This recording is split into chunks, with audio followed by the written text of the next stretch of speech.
يا أيها الذين آمنوا اذكروا نعمة الله عليكم إذ هم قوم أن يبسطوا إليكم أيديهم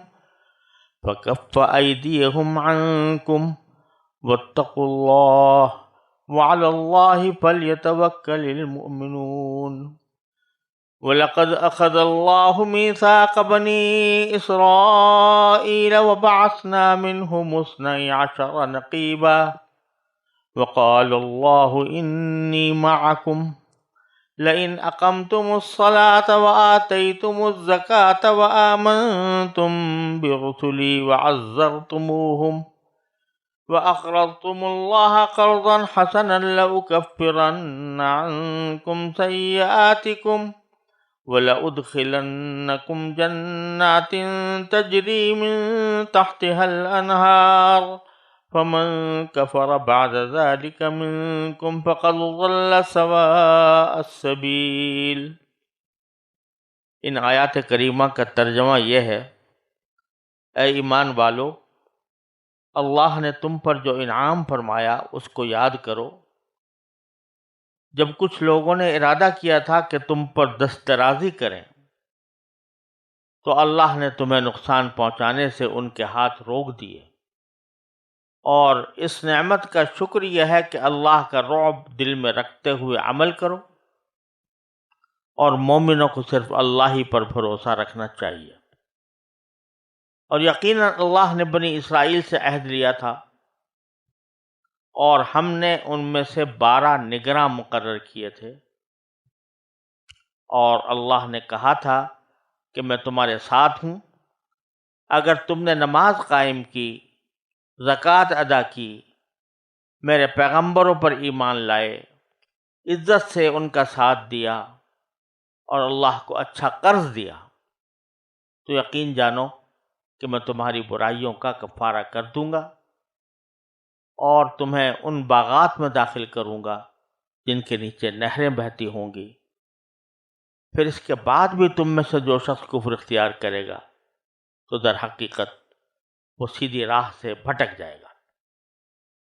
یہ آیات کریمہ ہیں جن میں اللہ تبارک و تعالی نے ایک مرتبہ پھر مسلمانوں کو یہ یاد دلایا ہے کہ تم اللہ تبارک و تعالی کی نعمتوں کا ذکر کیا کرو، اس کو یاد رکھا کرو کہ اللہ تعالیٰ نے تم پر کیا نعمتیں کی ہیں۔ ابھی تھوڑی دیر پہلے یہی لفظ آئے تھے، وَاذْكُرُوا نِعْمَةَ اللَّهِ عَلَيْكُمْ وَمِيثَاقَهُ الَّذِي وَاثَقَكُمْ بِهِ إِذْ قُلْتُمْ سَمِعْنَا وَأَطَعْنَا۔ وہاں پر اللہ تبارک و تعالیٰ نے یہ فرمایا تھا کہ تم اس نعمت کو یاد کرو کہ اللہ تعالیٰ نے تم سے ایک میثاق لیا تھا، ایک عہد لیا تھا، اور وہ عہد ہے اللہ اور رسول کی اطاعت کا اور احکام شرعیہ کے اتباع کا۔ اور یہ جو کلمہ ہے لا الہ الا اللہ محمد رسول اللہ، در حقیقت اسی میثاق کا ایک خلاصہ ہے کہ اب اللہ کے سوا ہم کسی کو معبود نہیں مانیں گے اور نہ کسی اور کی اطاعت کریں گے، اور جناب محمد رسول اللہ صلی اللہ علیہ وسلم اللہ کے پیغمبر ہیں، لہذا ان کی ہر بات کو ہم تسلیم کریں گے۔ تو اب اللہ تبارک و تعالیٰ نے دوبارہ یہی جملہ یہ فرمایا کہ تمہارے اس میثاق کی بدولت اور تم نے جو اس عہد پر عمل کیا اس کی بدولت اللہ تعالیٰ نے تم پر کتنے انعامات کیے۔ کیا انعامات کیے کہ اللہ تبارک و تعالیٰ نے ان کو دنیا اور آخرت میں قوت دی، شوکت دی، اونچے درجات عطا فرمائے، اور دشمنوں کے مقابلے میں ان کی اس طرح مدد فرمائی کہ دشمنوں کا کوئی قابو ان پر نہ چل سکا۔ اس سے اشارہ ہے ان واقعات کی طرف جو رسول کریم صلی اللہ علیہ وسلم کے حیات طیبہ میں بارہا پیش آئے کہ دشمنوں نے رسول کریم صلی اللہ علیہ وسلم اور مسلمانوں کے خلاف طرح طرح کی سازشیں تیار کیں، قتل و غارت کے منصوبے بنائے، اور اپنی دانش میں ساری تیاریاں مکمل کر لی تھیں رسول کریم صلی اللہ علیہ وسلم کو معاذ اللہ روئے زمین سے ہٹا دینے کے لیے، لیکن اللہ تعالیٰ نے ان سارے منصوبوں کو ناکام بنایا۔ قرآن کریم نے یہاں کسی خاص واقعے کا ذکر نہیں کیا، بلکہ یہ فرمایا ہے کہ اللہ تعالیٰ کی اس نعمت کو یاد کرو کہ جب لوگوں نے ارادہ کیا تھا کہ تم پر دست درازی کریں، اذ ہم قوم ان یبسطوا الیکم ایدیہم، جب کچھ لوگوں نے ارادہ کیا تھا کہ تم پر دست درازی کریں، فکف ایدیہم عنکم، تو اللہ تعالیٰ نے ان کے ہاتھوں کو روک دیا، تم تک پہنچنے سے روک دیا، یعنی تمہیں نقصان پہنچانے سے روک دیا۔ اس طرح کے واقعات رسول کریم صلی اللہ علیہ وسلم کی حیات طیبہ میں بہت سارے ہیں۔ یہاں کسی خاص واقعے کا ذکر نہیں فرمایا گیا، لیکن مثال کے طور پر یہ واقعہ ہے کہ ایک مرتبہ رسول کریم صلی اللہ علیہ وسلم جہاد کے دوران ایک منزل پر قیام پذیر ہوئے، صحابہ کرام بھی وہاں پر اترے، تو صحابہ کرام مختلف درختوں کے پاس جا کر اپنے اپنے ٹھکانے بنا کر آرام کرنے لگے تھے۔ رسول کریم صلی اللہ علیہ وسلم تنہا ایک درخت کے نیچے ٹھہر گئے تھے اور اپنے ہتھیار ایک درخت پر لٹکا دیا۔ دشمنوں میں سے ایک گاؤں والا موقع غنیمت سمجھ کر جھپٹا اور آتا ہی رسول کریم صلی اللہ علیہ وسلم کی تلوار پر قبضہ کر لیا اور آپ پر تلوار کھینچ کر بولا، من یمنعک منی، بتاؤ کہ اب آپ کو میرے ہاتھ سے کون بچا سکتا ہے؟ رسول کریم صلی اللہ علیہ وسلم نے بے دھڑک فرمایا کہ اللہ عز و جل، کہ مجھے اللہ تعالیٰ بچانے والا ہے۔ اس شخص نے پھر وہی کلمہ دہرایا، من یمنعک منی، آپ نے پھر اسی بے فکری کے ساتھ فرمایا اللہ عز و جل، یہاں تک کہ غیبی قدرت کا ایسا رعب اس کے اوپر طاری ہوا کہ اس نے تلوار میان میں رکھ لی۔ اس وقت رسول کریم صلی اللہ علیہ وسلم نے صحابہ کرام کو بلایا اور یہ واقعہ سنایا،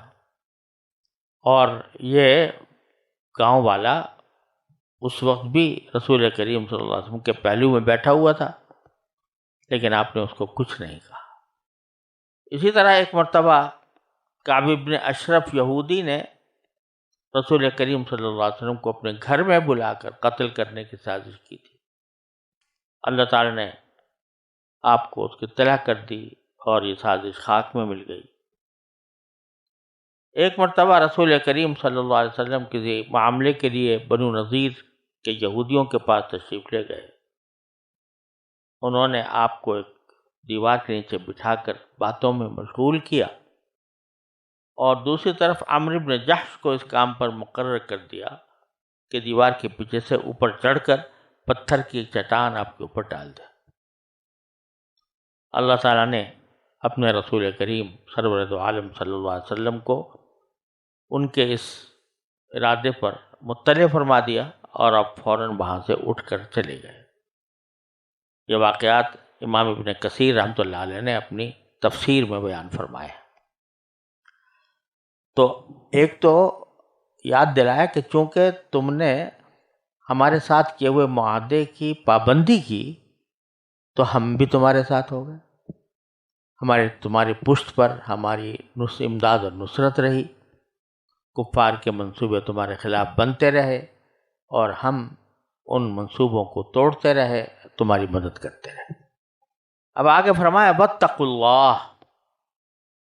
وعلی اللہ فلیتوکل المؤمنون۔ یہ واتقوا اللہ کا جملہ تو بار بار قرآن کریم کہتا ہی رہتا ہے، تقوی اختیار کرنے کی تاکید جگہ جگہ اللہ تعالی نے فرمائی ہے۔ یہاں ایک اور چیز کی طرف اشارہ معلوم ہوتا ہے، واللہ سبحانہ وعلم، کہ یہ جو ہم نے پیچھے ذکر کیا کہ دشمنوں نے تمہارے خلاف منصوبے بنائے اور ہم نے ان منصوبوں کو خاک میں ملا دیا، تو یہ بات صرف رسول کریم صلی اللہ علیہ وسلم اور صحابہ کرام رضی اللہ تعالی عنہم ہی کے ساتھ مخصوص نہیں ہے، بلکہ اگر تم بھی وہ تقوی اختیار کرو گے، یہ ہم سے خطاب ہو رہا ہے کہ اگر تم بھی تقوی اختیار کرو گے اور اللہ پر توکل کرو گے تو اللہ تبارک و تعالیٰ تمہاری بھی اسی طرح مدد کرے گا جیسا کہ رسول کریم اور صلی اللہ علیہ وسلم اور صحابہ کرام کی اللہ تعالیٰ نے مدد فرمائی۔ بتلانے کا منظور ہے کہ ایسا نہیں ہے کہ کوئی قوم یا نسل اللہ تعالیٰ کی لاڈلی ہو گئی تو اس کے ساتھ تو اللہ تعالیٰ کی نصرت اور مدد آئے گی، اور جو لاڈلی نہیں ہے چاہے وہ کتنے ہی نیک عمل کرے تو اس کے ساتھ اللہ تعالیٰ کی نصرت نہیں ہوگی۔ بلکہ یہ بتلایا کہ وہ لاڈلی بھی اسی لیے بنتی ہے کہ تقوی اختیار کرتی ہے، لاڈلی بھی اسی لیے بنتی ہے کہ توکل اختیار کرتی ہے۔ اگر تم تقوی اور توکل اختیار کر لو تو آج بھی تم اپنے دشمنوں پر غالب آ سکتے ہو، اور دشمنوں کے منصوبے جو تمہارے خلاف بن رہے ہیں وہ منصوبے خاک میں مل سکتے ہیں۔ فضائے بدر پیدا کر، فرشتے تیری نصرت کو اتر سکتے ہیں، گردوں سے قطار اندر قطار اب بھی۔ تو فرمایا واتقوا اللہ، اللہ سے ڈرو، تقوی اختیار کرو، وعلی اللہ فلیتوکل المؤمنون، اور اللہ ہی پر بھروسہ کرتے ہیں مومن لوگ۔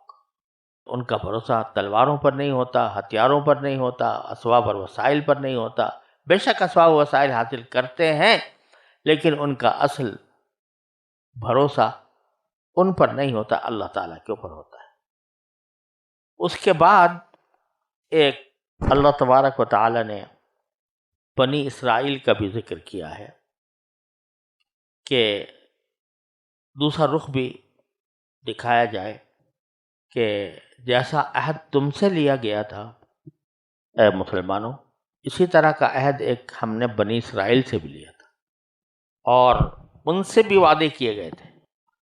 عہد کیا تھا؟ تو فرمایا وَلَقَدْ أَخَذَ اللَّهُ مِيثَاقَ بَنِي اسرائیل، یقیناً اللہ نے بنی اسرائیل سے عہد لیا تھا۔ وَبَعَثْنَا مِنْهُمُ اثْنَيْ عَشَرَ نَقِيبًا، اور ہم نے ان میں سے 12 نگراں مقرر کیے تھے۔ نقیب نگراں کو بھی کہتے ہیں، سردار کو بھی کہتے ہیں، نمائندے کو بھی کہتے ہیں۔ تو یہاں اللہ تعالیٰ نے فرمایا کہ ہم نے بنی اسرائیل کے 12 نقیب مقرر کر دیے تھے، 12 سردار کہہ لیجئے، یہ 12 نمائندے کہہ لیجئے۔ وہ اس لیے کہ عہد لینے کا طریقہ اس طرح اختیار کیا گیا تھا کہ بنی اسرائیل کی تعداد تو بہت زیادہ تھی، لیکن ان کے 12 قبیلے تھے، اور وہ 12 قبیلے سارے کے سارے حضرت یعقوب علیہ السلام کے 12 بیٹوں سے نکلے تھے۔ ہر بیٹے کی اولاد ایک قبیلہ بن گئی تھی، تو 12 قبیلوں میں وہ تقسیم ہو گئے تھے۔ اب جب ان سے عہد لینا ہوا تو اس عہد کے لیے سارے انسانوں کو اکٹھا جمع کر کے عہد لینا دشوار تھا، لہذا ان 12 قبیلوں میں سے ہر ایک قبیلے کے سردار کو اس کام کے لیے چنا گیا کہ وہ خود عہد کرے اور اپنے لوگوں سے کروائے۔ اس کو اللہ تعالیٰ نے فرمایا کہ ہم نے ان کے 12 نگراں مقرر کیے تھے، اور ساتھ ہی اللہ تعالیٰ نے فرمایا تھا کہ وقال اللہ انی معکم، دیکھو میں تم سے عہد تو لے رہا ہوں لیکن اس عہد کے لینے کے بعد میں تمہارے ساتھ ہوں گا۔ انی معکم، یہ معمولی بات نہیں تھی جو اللہ تعالیٰ نے ان کے ساتھ کی، ان کے ساتھ وعدہ کیا کہ اس عہد کے نتیجے میں تمہیں ہمارا ساتھ حاصل ہوگا، جہاں تم جاؤ گے تم کامیاب ہوگے۔ لیکن اس کی شرط یہ ہے کہ لئن اقمتم الصلاۃ وآتیتم الزکاۃ وآمنتم برسلی وعزرتموہم وَأَقْرَضْتُمُ اللَّهَ قَرْضًا حَسَنًا، یہ چند صفات اللہ تعالیٰ نے بیان فرمائی کہ یہ سب میں تمہارے ساتھ رہوں گا، تمہاری مدد کروں گا، بشرطے کہ تم نے نماز قائم رکھی۔ لَئِنْ أَقَمْتُمُ الصَّلَاةَ وَآتَيْتُمُ الزَّكَاةَ، اور زکوٰۃ دیتے رہے، وَآمَنْتُمْ بِرُسُلِي، اور میرے جتنے پیغمبر آگے آنے والے ہیں ان سب پر ایمان لاؤ گے. یہ نہیں ہے کہ اپنے پسند کی چند پیغمبروں کا نام لے لیا اور باقی پیغمبروں کو رد کر دیا، بلکہ ان سارے پیغمبروں پر ایمان لاؤ. وَعَزَّرْتُمُوهُمْ، اور عزت سے ان کا ساتھ دیا. عزر یعزر تعزیرا، یہ عربی زبان میں اس کے کئی معنی آتے ہیں. اس کے معنی عزت کرنے کے بھی آتے ہیں، اس کے معنی کسی کی مدد کرنے کے بھی آتے ہیں، اور اس کے معنی کسی کو سزا دینے کے بھی آتے ہیں. لیکن یہاں پر مراد یہ ہے کہ انبیاء کرام جو تمہارے پاس آئیں تم ان کی عزت کرو اور مدد کرو. اس لیے ترجمے ہم نے دونوں چیزوں کا ذکر کیا ہے کہ اگر تم نے ان کی عزت کے ساتھ مدد کی، عزت سے ان کا ساتھ، وَأَقْرَضْتُمُ اللَّهَ قَرْضًا حَسَنًا، اور اللہ کو اچھی طرح کا قرض دو. اللہ کو اچھی طرح کا قرض دینے کا کیا معنی؟ ظاہر ہے اللہ تبارک و تعالیٰ تو کسی کا محتاج نہیں ہے کہ وہ کسی سے قرض مانگے یا کوئی اس کو قرض دے. لیکن اللہ تعالیٰ نے ہمارے سمجھانے کے لیے یہ فرمایا کہ تم جو کچھ صدقہ خیرات کرتے ہو زکوٰۃ کے علاوہ، زکوٰۃ تو فرض ہے ہی تمہارے ذمہ، اس سے تو کسی صورت میں بھی بچاؤ ممکن نہیں ہے، اس سے استثناء نہیں ہو سکتا. وہ ایک طرح کا واجب اور فرض انفاق ہے جو اللہ تعالیٰ نے فرض کیا ہے. لیکن ایک مسلمان کا کام یہ صرف یہ نہیں ہے کہ وہ صرف زکوٰۃ کی حد تک بس کر کے بیٹھ جائے، بلکہ وہ صدقہ کرے، خیرات کرے، غریبوں کی مدد کرے، یا کسی رفاہ عامہ کے کام میں حصہ لے. ہسپتال میں، پل بنانے میں، کنواں کھودنے میں، بورنگ کرنے میں، پانی نکالنے میں، پانی کی سپلائی کرنے میں، یہ سارے کام ایسے ہیں کہ جو ہر آدمی کے ذمہ فرض تو نہیں ہے، لیکن اس کو چاہیے کہ اپنی آخرت کو درست کرنے کے لیے یہ خرچے کرے. حدیث میں آتا ہے کہ رسول کریم صلی اللہ علیہ وسلم نے ارشاد فرمایا کہ ان فی المال حقا سوى الزکاۃ، مال میں زکوٰۃ کے علاوہ بھی حق ہے. یہ نہ سمجھو کہ وہ زکوٰۃ 2.5% دے دی تو بس اب ہمیں کوئی پیسہ خرچ نہیں کرنا اللہ تعالیٰ کے راستے، بلکہ اس کے زکوٰۃ کے بعد بھی تمہارے مال پر کچھ حقوق باقی رہتے ہیں. ان میں سے بعض حقوق واجب ہیں، جیسے صدقۃ الفطر مثلا، اور بعض حقوق واجب تو نہیں ہیں لیکن باعث اجر و ثواب ہیں، وہ ہیں صدقات یا خیرات یا کوئی رفاہی کام. تو یہاں قرض حسن سے مراد، اچھا قرض دینے سے مراد کوئی صدقہ کرنا ہے، کسی غریب کی مدد کر دینا ہے، کسی آدمی کے لیے کوئی آسانی پیدا کرنے کے لیے کوئی کام کر دینا ہے، صدقہ جاریہ کوئی شروع کر دینا ہے. یہ سارے کام ہیں جو قرض حسن جن کو کہا گیا ہے. قرض حسن کے معنی یہ کہ تمہیں یہ جو کچھ تم نے خرچ کیا ہے یہ گویا تم نے اللہ تعالیٰ کو قرض دے دیا، تو اللہ تعالیٰ جب وہ قرض تو تمہیں واپس کرے گا اور اپنی شان کے مطابق کرے گا، اپنی شان کے مطابق کرے گا. تو اس کو قرض حسن کہا گیا ہے، کیونکہ آخرت میں تمہیں اس کا بہترین بدلہ اللہ تعالیٰ کی طرف سے ملنے والا ہے. آج کل قرض حسن کی اصطلاح کسی کو بغیر سود کے قرض دینے کے لیے بھی استعمال ہونے لگی ہے، لیکن اصل اس کا جو استعمال ہے قرآن کریم میں وہ صدقہ خیرات کے لیے ہے، رفائی کاموں کے لیے ہے، کوئی بھی نیک کام، کسی بھی نیک کام میں خرچ کرنا۔ تو فرمایا کہ اگر تم نے ان شرطوں کی پابندی کی،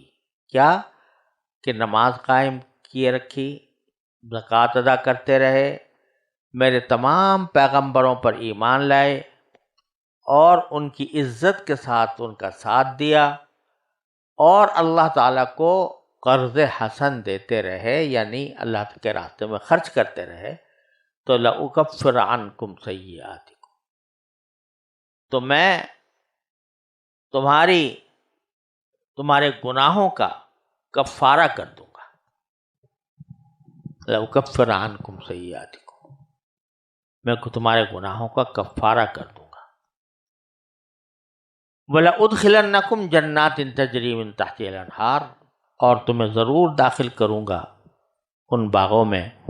جن کے نیچے نہریں بہتی ہیں۔ یہ میرا وعدہ ہے کہ ان شرائط کے ساتھ میں تمہارے ساتھ یہ نیک سلوک کروں گا، لیکن فمن کفر بعد ذلک منکم، پھر اس کے بعد بھی تم میں سے جو شخص کفر اختیار کرے گا، فقد ضل سواء السبیل، تو در حقیقت وہ سیدھی راہ سے بھٹک جائے گا۔ اور سیدھی راہ سے بھٹکنے کا مطلب یہ ہے کہ اللہ تبارک و تعالیٰ کی طرف سے وہ سزا پائے گا، دنیا میں بھی اور آخرت میں بھی۔ تو یہ اللہ تبارک و تعالیٰ نے بتایا کہ میں نے بنی اسرائیل سے بھی اسی قسم کا عہد لیا تھا، اور اس عہد کو پورا کرنے کے نتیجے میں ان کی نصرت کا وعدہ کیا تھا۔ اسی طرح مسلمانوں کے ساتھ بھی وعدہ ہے، لیکن آگے پھر اللہ تبارک و تعالیٰ نے یہ بتایا ہے کہ بنی اسرائیل نے اس عہد کی کس طرح خلاف ورزی کی، اور اس کے نتیجے میں ان کو اس منصب سے معزول کر دیا گیا جس پر وہ فائز کیے گئے تھے۔